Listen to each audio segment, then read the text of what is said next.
let's talk for a moment. So I've asked thousands of people to write down their biggest fear in audiences across the country. And most of what they write down, it's not actually fear at all. And when you realize that, you get your power back, right? So here's the thing, let me show you what I mean. So I talk about fear all the time, but most of what I'm dealing with, the most of what I'm reading, it's not fear. Check this out. It's actually worry. So for me, I can think about, it could be an upcoming keynote. It could be a conversation I know I need to have. It could be something where I'm working on and I'm lying there at night like, oh my God, will this thing work? Will it work out the way that I need it to? And for the longest time, I would say that I called that thing actual, like fear.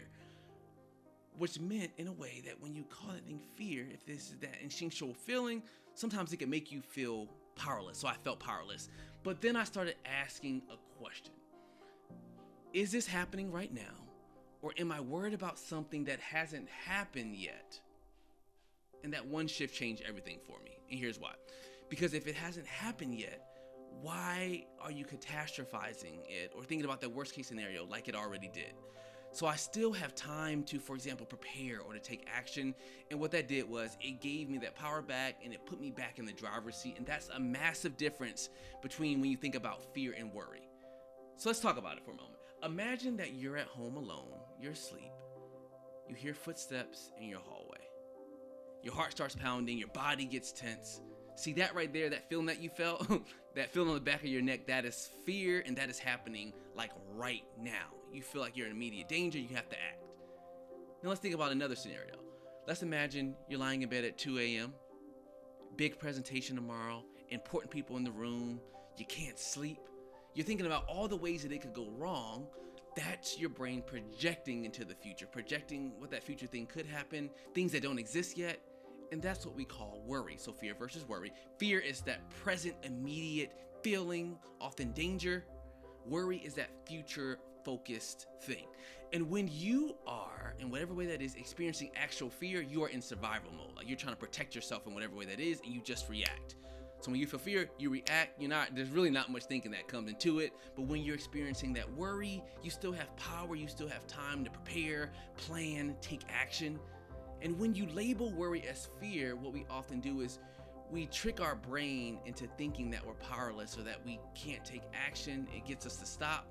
But the moment that you recognize, one moment that you recognize that it's actually worry, then you realize that you can prepare for that conversation, you can work on that project, you still have time, you can take steps today that kind of change what that tomorrow might look like for you. So here's what I want you to do. Next time that you are feeling, that one feeling in your head where like it's spinning, or before that big thing you're about to do or that big decision you're about to make and you freeze, I want you to ask yourself this. Is this happening right now? Or am I worried about something that's going to happen in the future?